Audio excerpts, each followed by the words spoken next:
अगर नहीं चुप रहोगे तो तुमको यहाँ से भगा दिया जाएगा। अरकान कमेटी के सारे लोग यहाँ से खड़े हो जाओ और जो भी खातून बात कर रही है उसको उठा के भगाओ यहाँ से। इनकी वजह से जलसा खराब नहीं होने पाए। बिल्कुल आके जैसे मछली बेच लीजिए। इसलिए सदरुल शरिया रहमतुल्लाह अलैह ने लिखा है कि औरतें महफिल वाज़ में ना जाएं। शौहर की जिम्मेदारी है कि वह जो कुछ सुने अपने घर में जाके औरतों को सुनाए। हमारे बुजुर्गों ने ऐसे ही मना नहीं किया। इनके आने से क्या फायदा? ये सिर्फ महफिल को खराब कर रही है और बात कर रही है, अहमियत ही नहीं समझ रही है। इसलिए जो कुछ कहा गया है कि औरतें कम अक्ल होती हैं, पहचानिए, औरतें कम अक्ल होती हैं, औरतें टेढ़ी पसली से पैदा हुई हैं, जिद उसके अंदर रहती है। ये बात मानने को ही तैयार है। ये तो अल्लाह ने मर्द को इनके मुकाबले में ज्यादा ताकत दिया है, इसलिए घर आबाद है, समाज चल रहा है। सब्र ज्यादा करने की वजह से ही घर चल रहा है। वरना अगर इनकी तरह मर्द हो जाएं तो रोजाना तलाक हो, रोजाना तकरार हो, रोजाना घर तबाह बर्बाद हो जाए। अल्लाह ने मर्द को इनके मुकाबले में ज्यादा ताकत दी है, ज्यादा कुव्वते सब्र दिया है अल्लाह ने। एक बुजुर्ग के पास एक शख्स गया, कहा हुजूर मैं अपनी बीवी से परेशान हूं। बुजुर्गों ने कहा क्या चाहते हो? कहा हुजूर कोई तावीज, कोई दुआ दे दीजिए ताकि ठीक हो जाए। कहा वो दुआ तावीज से ठीक नहीं होती। कहा फिर? कहा तुम मर्द हो या औरत हो? कहा मैं मर्द हूं। कहा मर्द होता ही इसलिए है कि उनकी तकलीफें सब्र किया करें। मर्द पैदा ही इसलिए हुआ है ताकि इनकी तकलीफ पे सब्र करें। औरतें खामोश रहें, खामोशी ही उनकी जीनत है। 1 करोड़ रुपए का सोना चांदी पहन लें, उतनी खूबसूरत नहीं लगेंगी जितनी खूबसूरत यह खामोशी में लगती है। अल्लाह तबारक व तआला हमारी माँ बहन बेटियों को सब्र करने, खामोश रहने और अदब सीखने की तौफीक अता फरमाए। आप लोग जितने यहाँ बैठे हुए हैं इसमें अक्सर लोग जवान हैं और बूढ़े लोग बहुत कम हैं। अभी 5 दिन पहले मैं मध्य प्रदेश के इजलास में गया था। वहाँ 95% लोग सिर्फ ज़ईफ थे और सब दाढ़ी वाले थे, सब टोपी वाले थे और सब नेक लोग थे। ये इलाके की बात है। झारखंड अब बेदार हो गया है। झारखंड के जंगलों में अब इंसान पैदा हो रहे हैं। झारखंड के बच्चे अब IAS ऑफिसर बन रहे हैं। झारखंड के बच्चे अब BPSC में 3रा-4था स्थान ला रहे हैं। झारखंड के बच्चे अब नेवी फोर्स में जा रहे हैं। झारखंड के बच्चे अब टीचर बन रहे हैं और झारखंड के नौजवान अब मजलिसों में आके दीन सीख कर अब पक्का मुसलमान बन रहे हैं। सुभान अल्लाह, जरा जोर से बोलो सुभान अल्लाह। और जितनों के सर नंगे हैं वह सब रुमाल से उसको ढक हुआ। ऐसा लग रहा है कि जैसे खाने काबा के इर्द गिर्द जब इहराम की हालत में लोग तवाफ करते हैं तो सबके सर नंगे रहते हैं, तो एक अजीब सा मंजर रहता है, बड़ा खूबसूरत और हसीन मंजर रहता है। और वैसा ही मंजर अभी सामने नजर आ रहा है। अक्सर लोग नंगे सर नजर आ रहे हैं। क्यों ऐसा कर रहे हो? जलसे में आए हो कि नाच गाने की महफिल में आए हो, कव्वाली सुनने के लिए आए हो? इतनी खूबसूरत महफिल हमारे हाजी अफरोज साहब ने सजाई है माशाअल्लाह। और इतना बड़ा जलसा 2-4 गांव मिलके सजाता है, मगर एक शख्स वाहिद ने इतना बड़ा जलसा सजाया। इसलिए मैं कहता हूं कि हाजी साहब ने वो काम किया है जो 10 गांव वाले मिलके करते हैं, वो इन्होंने तनहा कर लिया वो काम। इन्होंने कहा कि मैं पहले 7 केजी से गौसे आजम का लंगर शुरू किया था, 7 केजी चावल से, और आज 12 कुंटल चावल ये गौसे आजम के लंगर पे बनाते हैं और खिलाते हैं। 7 केजी और कहाँ 12 कुंटल।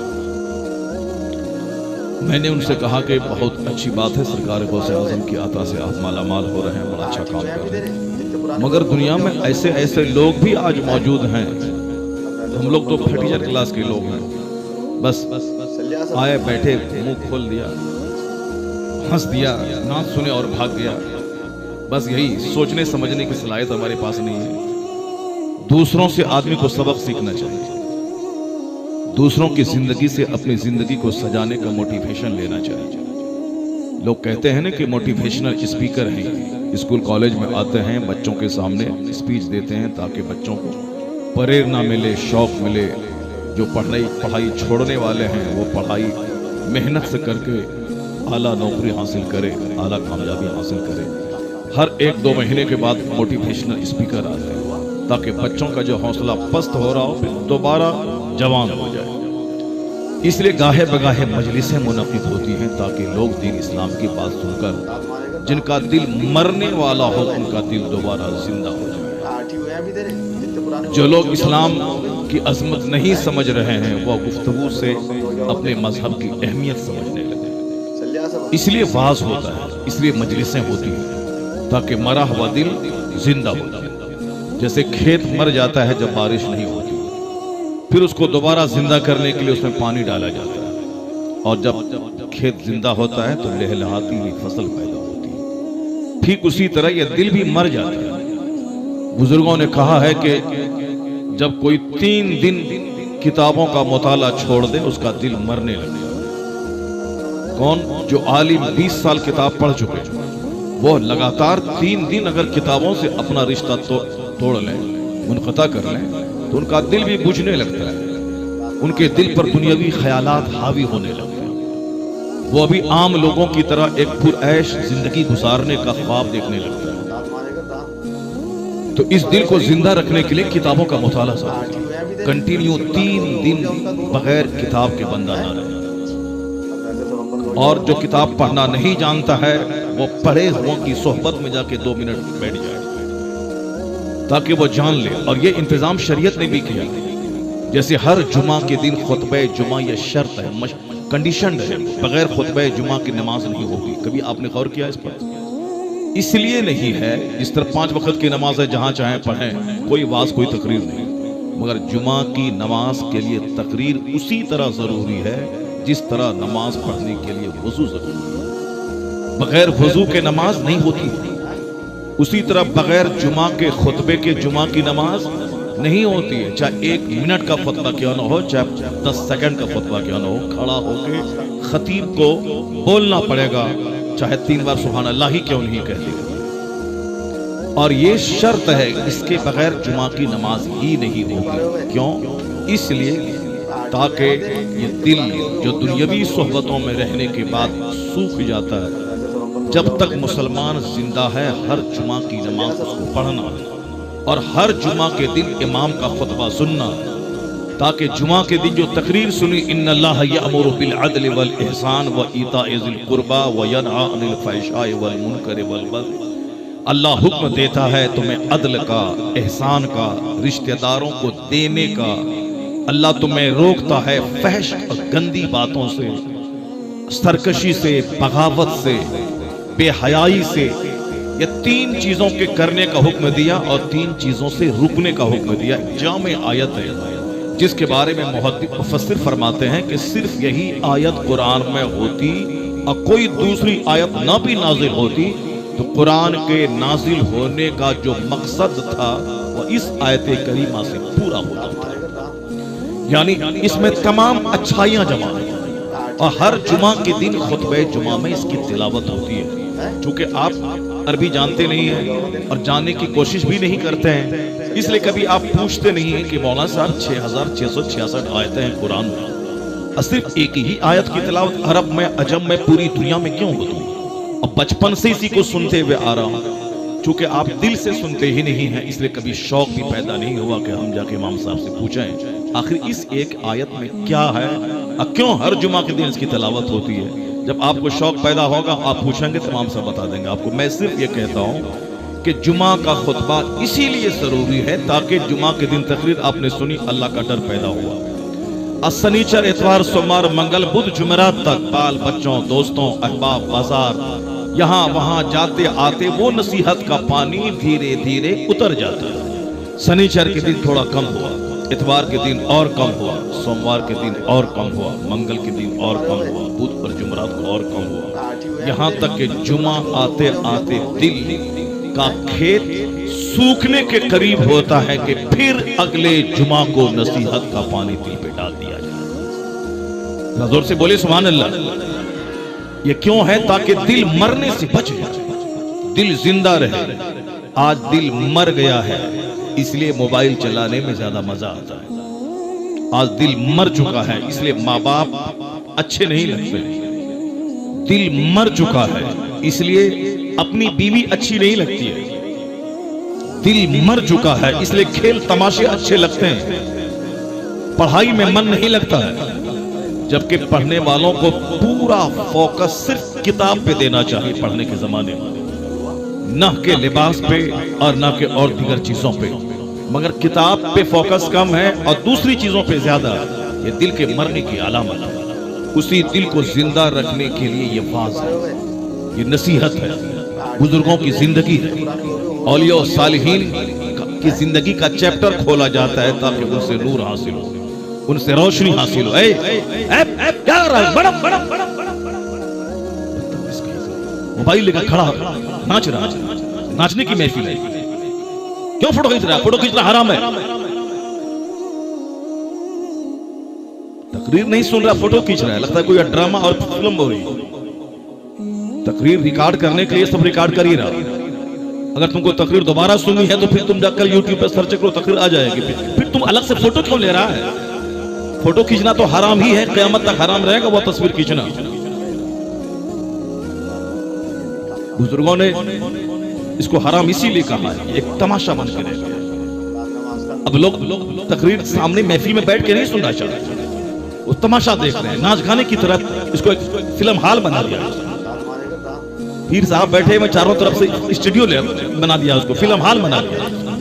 वो तो इंसान ताजुल शरिया का, वरना आज मस्जिदों मदरसों और जलसों को लोग नाच गाने की महफिल बना देता। वो तो ताजुल शरिया के फतवे की धमक है कि कुछ तकद्दुस और कुछ पाकिज़गी बची, वरना तो शादी की महफिल में 10 लोग रहते हैं और 50 कैमरा लगा रहता है, जैसे कि कोई अदाकार आया है अदाकारी करने के लिए। उस वक्त भले ही लोगों को समझ में नहीं आ रहा था, मगर अब समझ में आ रहा था जब मस्जिद और मदरसे का तकद्दुस पामाल हो रहा है। अब समझ में आ रहा है कि ये फतवा क्यों दिया गया था और क्यों शरीयत में इसको हराम करार दिया गया। अल्लाह तबारक व तआला सारे मुसलमानों को दीनी मजलिसों का एहतराम करने की तौफीक अता फरमाए। मोबाइल घर में छोड़ के मस्जिद जाया करो, मोबाइल घर में रख करके जलसे में आया करो, वरना मैं अक्सर कहता हूं कि ये मोबाइल आग से चार्ज होता है और आग की खसलत है जला के राख कर देना। ये मोबाइल का ज्यादा इस्तेमाल तुम्हें ज़िनाकार बना देगा। मोबाइल का कसरत से इस्तेमाल तेरी आंख की बीनाई छीन लेगा। मोबाइल का ज्यादा इस्तेमाल तुम्हें पागल बना देगा। मोबाइल का ज्यादा इस्तेमाल तुम्हारी नींद की बरकतें छीन लेगा। मोबाइल का ज्यादा इस्तेमाल सारे रिश्तेदारों से दूर कर देगा। मोबाइल का ज्यादा इस्तेमाल तेरी औलाद को तेरी औलाद रहने नहीं देगा। आज जो समाज से लाखों बच्चियां दूसरों के साथ भाग गईं, इसमें 90% इसी मोबाइल का हाथ है। कमरा बंद है, सब कुछ कमरे में हो रहा है इसी मोबाइल के जरिए। मोबाइल बहुत अच्छी चीज भी है, जिस तरह आग अच्छी चीज है, खाना बनाना है, उससे फैक्ट्री में सामान मैन्युफैक्चरिंग करनी है। आग के बगैर ना हवाई जहाज चलता है ना ट्रेन चलती है। मगर इस आग की खसलत है कि उस आग में जो उंगली डालेगा वो जल के राख हो जाएगा। तो आग को कंट्रोल में रखना चाहिए, ना कि अपने आप को आग के हवाले कर देना चाहिए। मोबाइल से फायदा हासिल करना चाहिए, ना कि अपनी जिंदगी मोबाइल के इस्तेमाल करके तबाह कर देना चाहिए। इसलिए मोबाइल का इस्तेमाल करने के लिए भी इल्म चाहिए। जिस तरह कुछ लोग गरीबी में काफिर हो जाते हैं और कुछ लोग मालदारी में काफिर हो जाते हैं। जिसके पास इल्म नहीं है, अच्छी सोहबतें नहीं है, जानकारी नहीं है, कुरान हदीस नहीं पढ़ता है, वो अगर दौलतमंद बन गया तो काफिर हो जाएगा। इसलिए हुजूर की हदीस में आया है कि कुछ लोग हैं कि अमीर हैं तो मोमिन है, वो गरीब जहां बने के काफिर हो जाए। और कुछ लोग अमीर हैं गरीब हैं कि मोमिन है, वो अमीर बने के काफिर हो जाए। आप देख सकते हैं समाज में कुछ नाअहल होते हैं, जिसके पास दौलत बढ़ती जाती है तो उनका घमंड बढ़ जाता है, उनका गुरूर बढ़ जाता है, मौलाना लोगों का मजाक उड़ाता है। कोई शेख कामिल आ जाए तो कहता है ये ढोंगी और मक्कार आ गया, जिंदीक आ गया। और ये दौलत का नशा उसका है, दौलत की वजह से बोल रहा है। जलसा कराने को वो बुरा समझता है, मौलाना मौलवी बनने को बुरा समझता है, रोजा रखने को बोझ समझता है, ज़कात के कानून को एक टैक्स समझता है। वो गरीब था तो मदरसे से जुड़ा था, वो गरीब था आलिमों से जुड़ा था, वो गरीब था जलसे में मुसलमानों के बीच चटाई पर बैठ करके दीन सीखता था।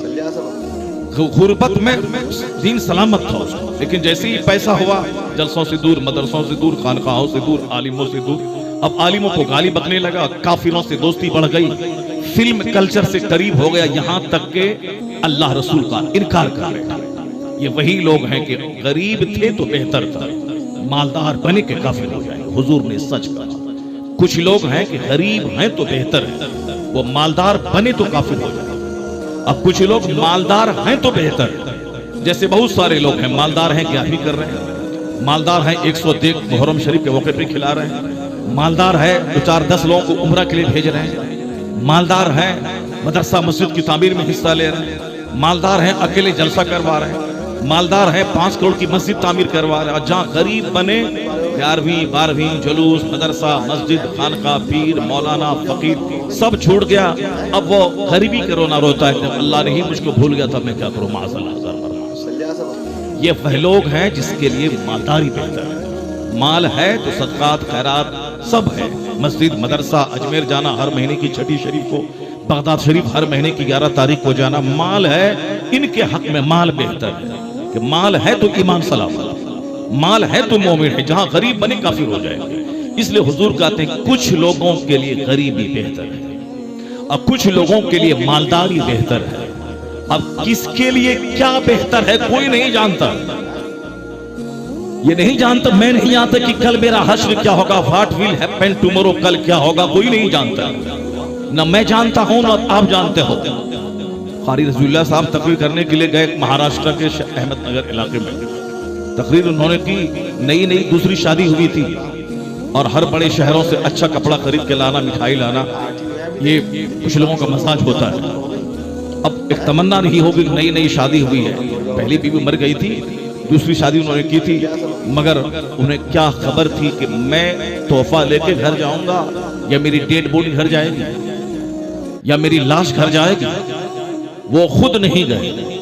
खिताबत के खत्म होने के बाद उनकी रूह परवास कर गई स्टेज पर ही, स्टेज पर बेहोश हो गए, हॉस्पिटल गए, रास्ते में इंतकाल कर गए और फिर यहां से उनकी डेड बॉडी घर गई। कोई नहीं जानता कि कल क्या होगा, व्हाट विल हैपन टुमारो, कल आदमी गरीब रहेगा कि कल मरेगा कि कल बीमार होगा, कल जलील होगा।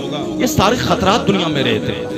अब दुनिया में जीने के लिए सलीक़े हयात सीखना होगा। गरीब रहें तो कैसे जिए, मालदार रहें तो कैसे जिए, सेहतमंद रहें तो कैसे जिए, बीमार पड़े तो कैसे जिए, इज्जतदार रहें तो कैसे जिए, जलील रहें तो कैसे जिए, फकीर बने तो कैसे जिए, खौफ का माहौल हो तो कैसे जिए, अमन का माहौल हो तो कैसे जिए, जवान रहें तो कैसे जिए, बुढ़ापे में आए तो कैसे जिए। ये सलीक़े हयात किसी के पास मौजूद नहीं है। अगर दुनिया में किसी के पास मौजूद है वह तन्हा ज़ात मोहम्मद अरबी की है, जो माँ की गोद से लेके कब्र की गोद तक सारा निज़ाम हयात अपने गुलामों को अता फरमाया।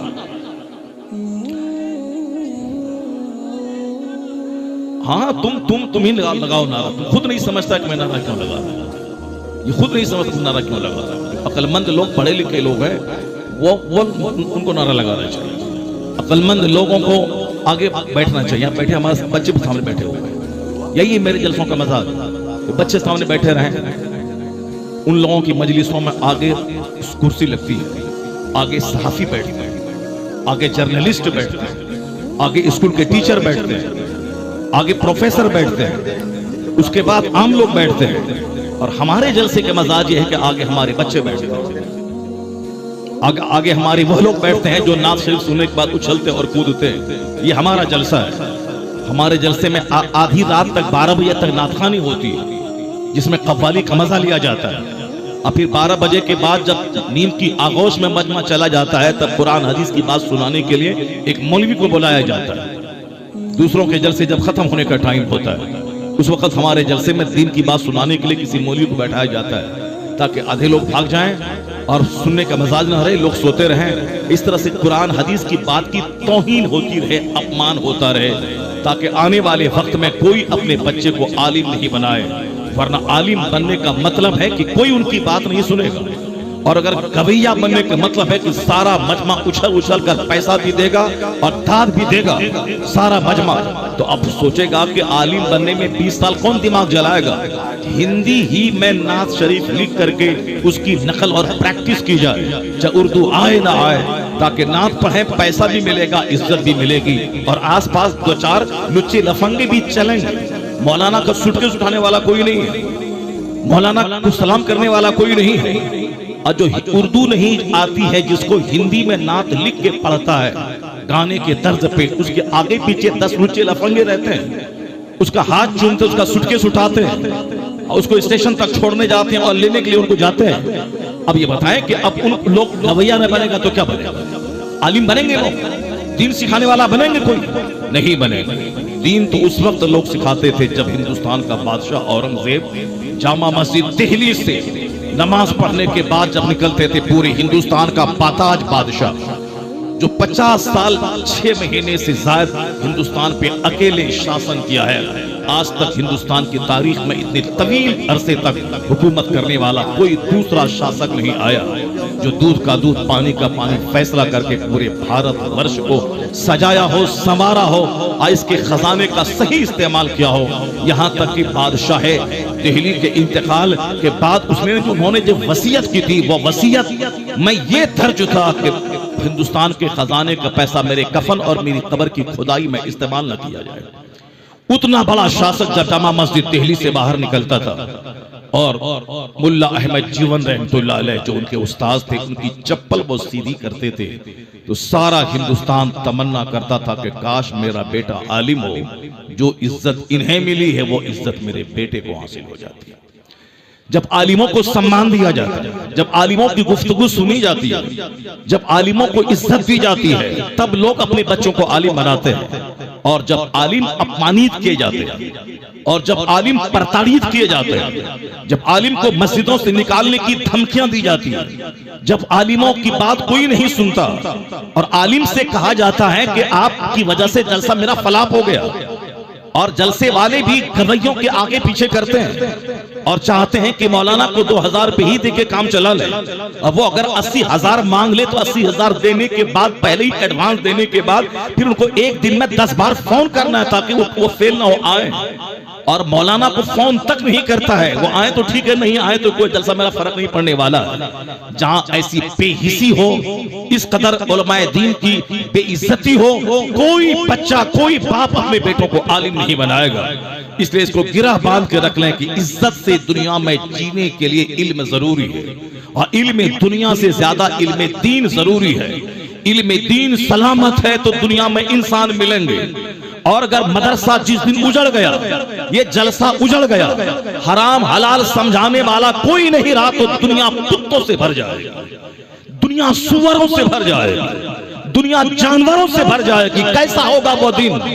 जो हदीस का मफहूम है कि एक वक्त ऐसा आएगा, आम तौर पर खुले बंदों शराब पी जाएगी, यानी पानी से ज्यादा लोग शराब पिएंगे। ये बता दें कि आदमी पानी से ज्यादा शराब पिएगा नहीं, जब वो जानवर हो जाएगा तब वो शराब पानी से ज्यादा इस्तेमाल करेगा। और हदीस में आया है कि कयामत जब करीब आएगी, यज़हरु ज़िना, ज़िना ज़ाहिर हो जाएगा। लोगों को अपनी बीवी में कोई दिलचस्पी नहीं रह जाएगी, लोगों को इकलामबाजी में दिलचस्पी होगी, यानी औरतें से सोहबत करेंगी जिस तरह हॉस्टल में हो रहा है, मर्द से इकलामबाजी करेंगे जिस तरह आमतौर पर हॉस्टल और दीगर माहौल में हो रहा है। औरतों के लिए अल्लाह ने मर्द को बनाया, मर्दों के लिए अल्लाह ने औरत को बनाया, ताकि यह दोनों लीगल वे में शादी करके समाज को गवाह बना करके कि हम दोनों निकाह करके एक साथ रहने वाले हैं, ताकि यह दोनों एक दूसरे से फायदा हासिल करें। लेकिन जब शैतान हावी होगा तो आदमी शादी को बोझ समझेगा।